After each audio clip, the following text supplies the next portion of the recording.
Hello everyone. Today we will talk about the two important features of Microsoft Word 2010. First one is the track changes. Here we will see how do we track the changes or how do we see the changes which have been made so far by the people who have been working on our document.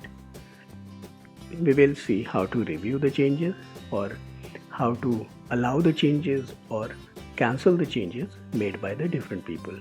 And finally, we will also see how to insert mathematical functions or equations in our document. To start with track changes, we go to the Review tab and click on Track Changes button from Tracking group of buttons. When you turn this on, you can see all the changes that are made to your document by anyone. Now let's see this paragraph and try to make some changes in this if there is a need. Let's read. You can use track changes feature to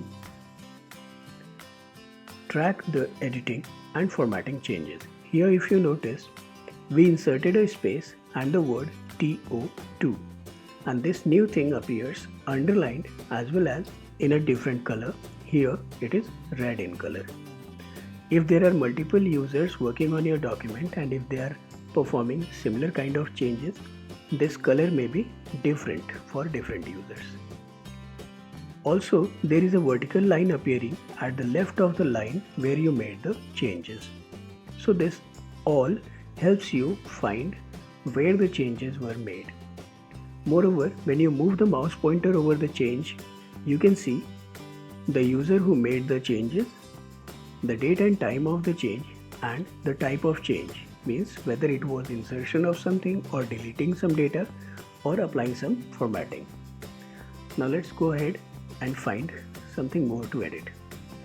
Track the editing and formatting changes made to your document, and there is a space I suppose here. So delete that space. Now this should have T in uppercase, so delete it and write uppercase T instead of that. This is important when more than one person work on a document. On a document, it shouldn't be one, okay?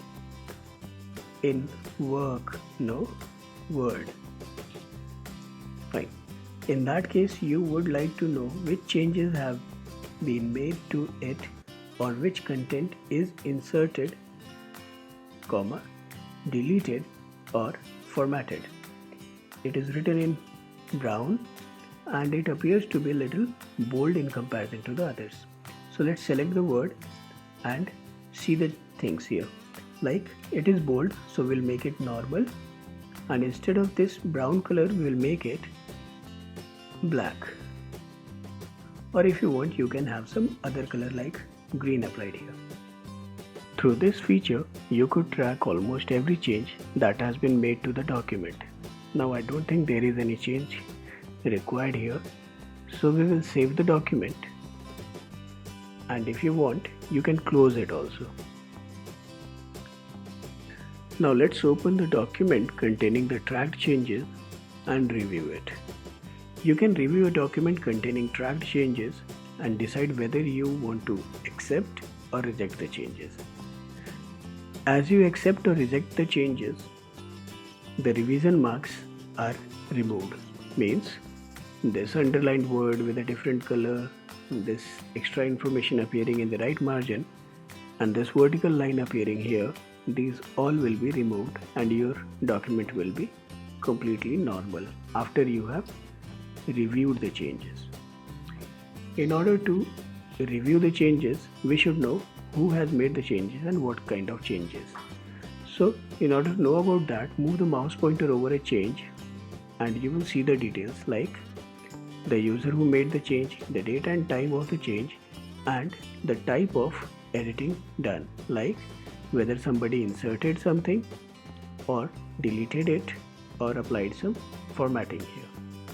In order to review the document, we'll click on Review tab, and from the Changes group of buttons, we can use any of these 4 buttons to start the review. The Accept button allows you to accept the changes made by the others. Reject will allow you to revert the changes and make the text go back to its original state. When you click on next, you move to the next change in your document from the current position of your cursor.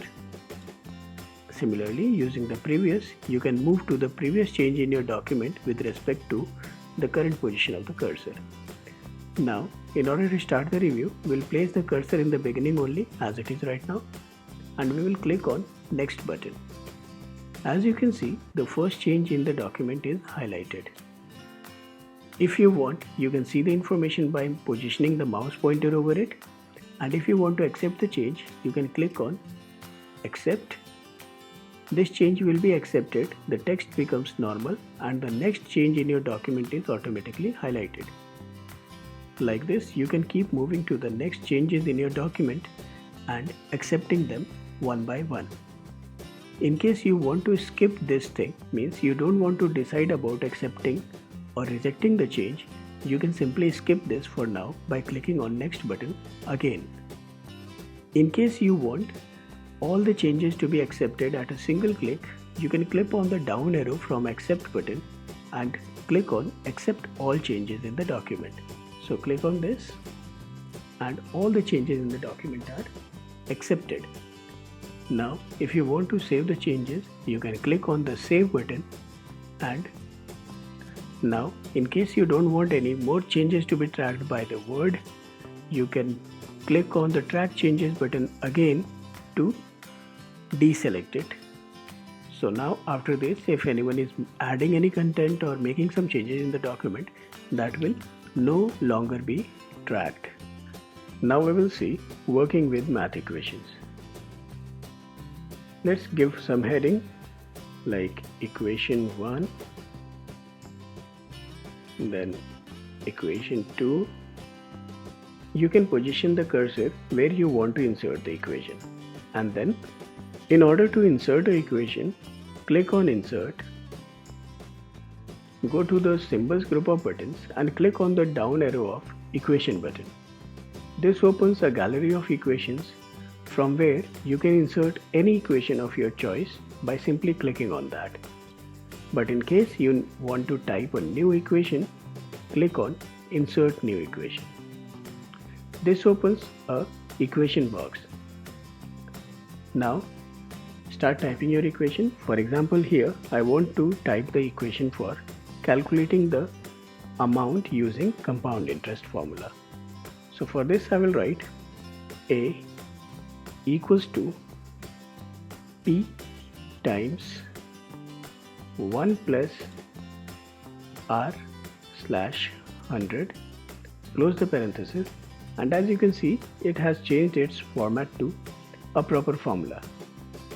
But now I want to put something on superscript section. Select this whole part and go to the script section. Select one of the options available here. As you can see, we have something here as a normal text and the other thing appearing as a superscript. So for this, the lower section, that is on the bottom line of the line, we have selected the data, and for the superscript thing, we need a box. So click on this and there is a box appearing there. Click in the box and write there N. So now you can see that this formula is complete. Click anywhere outside the formula and your formula is inserted. Let's see another way of doing the same thing. I want to insert the same formula after equation 2, but this time I am going to first select the format in which I want to type the formula, and then we'll start writing the actual formula. For this, I will click on insert, and from the symbols group, I will click on the down arrow of equation button. Click on insert new equation, and you can type the part of the formula which is normal completely. So right here P. Then you can either type the bracket directly or you can go to the bracket section and select the bracket. For now, I don't want to do that, so I have written here P, then 1, then plus, and since I want a fraction for writing R upon 100, So I will go to the fraction button and I will click on the down arrow. The first one is appropriate for me, so I will select this one.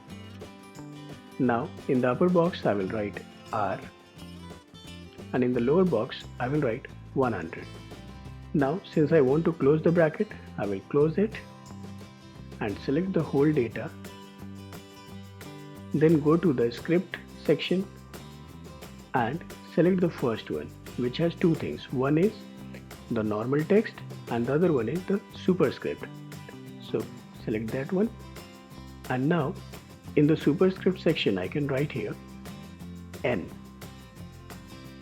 In order to remove this equation box, click anywhere outside the equation again. Can I make this equation appear at the left? Yes, I can do, but for that I need to select the equation. So I will click here, and then from the top left there are three dots. Click on that to select the whole content of the equation and click on left alignment, and you can see the data is aligned to the left. Now in case you want to delete an equation which you have added to the document, you click in the equation box and then the three dots button on the top left to select the contents of the equation, and then press the delete key from the keyboard. Your equation will be deleted. Now in case you want to save an equation for future use, you can add it to the equation gallery. For this, after selecting the equation, you can click on the equation button from the ribbon and then select the option Save Selection to Equation Gallery. This opens a Create New Building Block dialog box. Here, if you want, you can provide a name to your equation. For example, here I want to name it as amount using compound interest. After naming it, you can click on OK, and this will be added to the equation gallery. Let's try it out. Place the cursor here. Now again go to the equation button, click on the down arrow and scroll through the equation gallery. And as you can see, you just added amount using compound interest. Click here and the formula will be added to your document. Okay, that's it for now. We'll see more in the next video. Thank you.